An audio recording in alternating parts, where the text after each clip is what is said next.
এটা নাকি ওর বন্ধু। কাকু শিবানী কই? আমি ভাবলাম শিবানী কোনো একটা মেয়ে জেনে ওপরে চলে গেছে। উপরে গেছে ও। শিবানী ছোট কুকুর। ও এই কাকুটা নাকি ওর বন্ধু হয়। আমি বললাম হ্যাঁ বন্ধু তো হবেই, কারণ তোর মাথার পার্টস খারাপ হলে তুই এখানেই তো আসিস ঠিক করতে। খুব ক্লোজ বন্ধু তোমাদের। এই রোলের মধ্যে তোদের শুকনো লাগছে। তুমি তো ভালো লাগছে না। লেবু চিপড়ে খা এখান থেকে নিয়ে। দেখতে তো বুঝলাম যে এটা হচ্ছে একটা নাচের দোকান। এখানে আইসক্রিমের দোকান আছে। আইসক্রিমের খোলা নেই, নাচের দোকান খোলা। হ্যাঁ এই ফ্লোরটা এই একটা সিঁড়ি দিয়ে উঠলেই আইসক্রিমের দোকান। এরপরে উপরে গিয়ে আবার প্র্যাকটিস শুরু হয়ে গেল।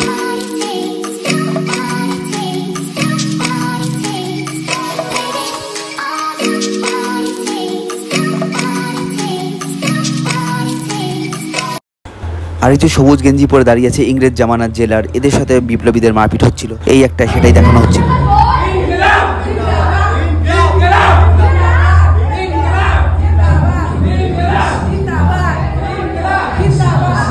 যেটা সত্যি করেনি মারপিট করছিল।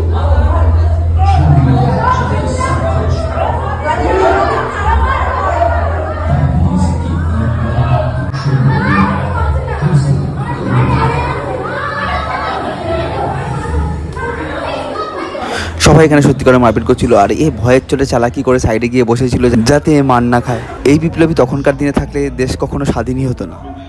আর এই বিপ্লবীটাকে একটা ধাক্কা দিতেই ও নিজে ঘুমিয়ে পড়ল।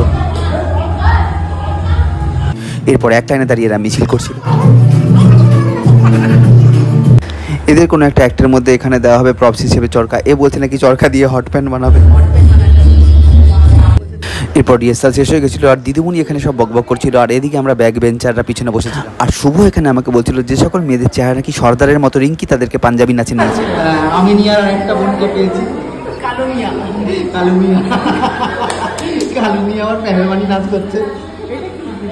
আর এখানে ইশারা করে রোল দেখাচ্ছে, এরা যে সকালে হাত রোল খেয়ে রেখে দিয়েছিল। এরপর এখানে মধু ভিডিও কল করেছিল, আর মধু সন্ধেবেলায় অনেক জনের সাথে মিলেমিশে ভাত খাচ্ছিল। তো সেটাই বললাম কি কি খাচ্ছিস আমাদের দেখা।